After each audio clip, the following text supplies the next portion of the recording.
Hello દોસ્તો, જય શ્રી કૃષ્ણ. આપણે થોડાક દિવસ પહેલાં એક શોર્ટ વિડીયો અપલોડ કર્યો હતો. એમાં આપણે કીધેલું છે કે આપણે ઘણા વખતે ઘણા બધા લોકો ભેગા થતા હોય ને ત્યારે વાત કરતા હોઈએ છીએ કે જે થશે એ જોયું જશે એમ, પણ અત્યારે જે થઈ રહ્યું છે એ જોયું નથી જતું.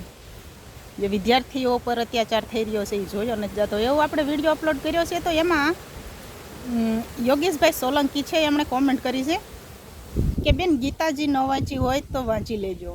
એમાં લખ્યું છે કે જે થાય છે એ સારું જ થાય છે અને જે થશે એ પણ સારું જ થશે. તો એ જ વિડીયોની અંદર ગીતાજી તો ભાઈ અમે વાંચી જ છે, ભગવદ્ ગીતા તો અમે વાંચેલી જ છે, પણ એ જ વિડીયોની અંદર ભાઈ છે, કેવા ભાઈ છે, જોગાજી ઠાકોર. આ જોગાજી ઠાકોર એ ભાઈએ કોમેન્ટ કરી છે કે વિદ્યાર્થીઓનું શહીદ થઈ જવું એ કેટલી હદે સારું ગણાય. એટલે ખરેખર જોગાજીભાઈ, તમારી વાત સાચી છે.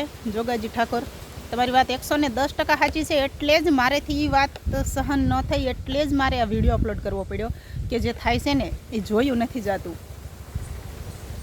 પણ આમાં યોગેશભાઈએ એવું કીધેલું છે કે તમે ગીતાજી ન વાંચી હોય તો વાંચી લેજો. તો ગીતાજીમાં વાત લખેલું છે ને, હિન્દીમાં એવું લખેલું આવે છે, ઘણી જગ્યાએ ગીતાજીનો જ શ્લોક શબ્દ છે કે જો હુઆ અચ્છા હુઆ, જો હો રહા અચ્છા હી હે.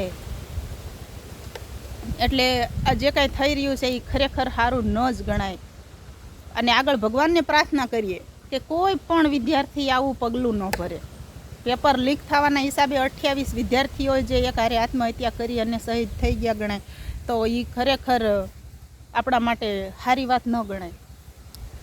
મા બાપના કાળજાના કટકા હોય, જેણે નાનપણથી મોટા કર્યા હોય અને ભણાવી ગણાવીને આટલી હદે આટલી સ્થાને પહોંચાડ્યા હોય, એમણે ક્યારેય એવું વિચાર્યું ન હોય કે આત્મહત્યા કરીને પોતાનું બાળક મરી જશે એમ.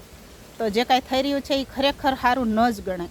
જોગાજી ઠાકોર, થેન્ક યુ, તમે બહુ સરસ કોમેન્ટ કરી. સૌનો દિલથી આભાર. અને આવો ને આવો આમ કે પોતપોતાનો રિસ્પોન્સ તમે આપતા રહ્યો તો અમને પણ એમ થાય કે તમારા વિચારો પણ તમે આમાં કોમેન્ટોમાં જાહેર કરો, તો અમને પણ એમ થાય કે ના ના, કઈ વાત યોગ્ય છે કે કઈ વાત યોગ્ય નથી એમ. તો વિદ્યાર્થીઓને પણ આ વિડીયો ઉપરથી, આ વિડીયો દ્વારા તમને કહેવા માંગીશ કે વિદ્યાર્થીઓ, તમે ભણો છો, મહેનત કરો છો, બહુ જ સારું છે, પણ આત્મહત્યા ક્યારેય સમાધાન નથી. આત્મહત્યા રહ્યું ને એ કોઈ પણ પ્રશ્નનો ઉકેલ નથી. બને ત્યાં સુધી આત્મહત્યા ન કરો.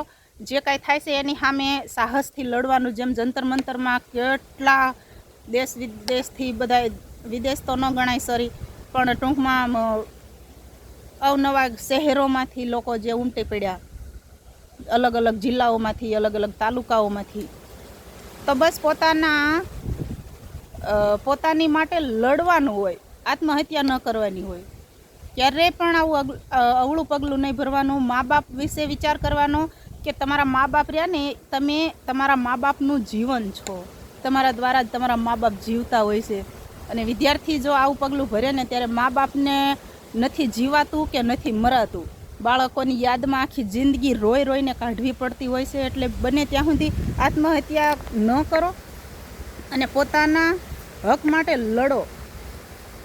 લડશો તો જ તમને જીત મળશે, બાકી મરવાથી તમને જીત નહીં મળે કે કોઈને જીત નહીં મળે. બસ એટલું જ. જય શ્રી કૃષ્ણ. ખુશ રહેજો.